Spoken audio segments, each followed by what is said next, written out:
Hi, I'm Neil Kelly, current manager of the Roxy Theatre. You may recognize him. Neil Kelly has worked at the Roxy Theatre for 23 years. Friendly, boisterous, and maybe a little strange, Kelly has led an interesting life, though he wouldn't say so. Have you ever read a Russian novel? Like, say, Tolstoy or Dostoevsky or any of those guys? Most people's lives are like Russian novels.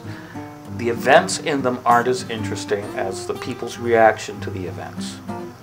Even though you would never think of it, they're really interesting stories. Everybody's got an interesting story that lives out in Langford. Everybody does it. It just doesn't seem interesting to their contemporaries and the people in their social circle. But if you were a Martian or you're an anthropologist, they would be looking at you and that would be interesting to them. It's all about context. Kelly attributes the opportunity for travel and life experience to a generational difference in perspective. It's hard to contextualize the 70s to you guys because the frame of reference has shifted so much.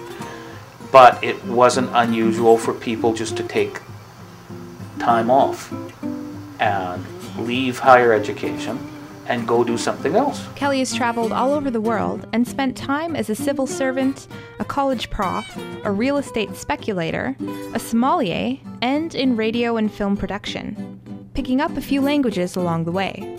I know a little Cantonese because I have Chinese relatives. French is drummed into your head from an early age.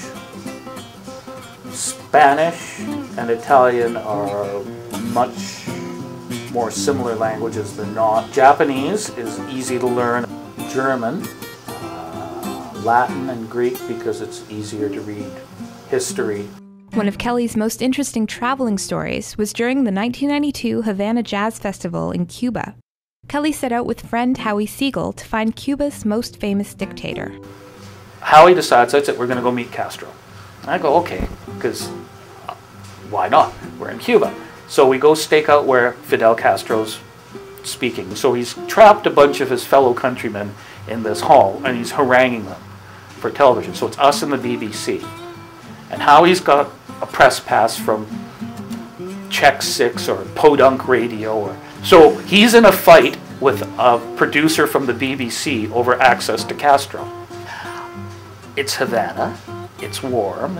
It's March, but being pretty fair-skinned, I want to get out of the sun. So I go stand in the shade and I notice all the snipers watching me, right? So Howie's in a fight with this woman from the BBC and they're screaming at each other. Now the security forces are getting nervous, right? Because they're thinking either a fight's going to break out between this little Jewish man and this BBC producer, or they're a distraction and the fat one's going to try and kill Castro. So they hustle Castro out, right?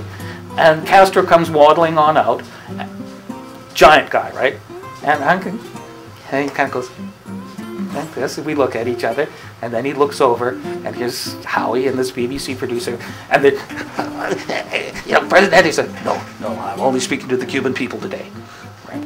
No, looks at me again, and then strides off. Kelly enjoys working at the Roxy and has no plans to leave anytime soon.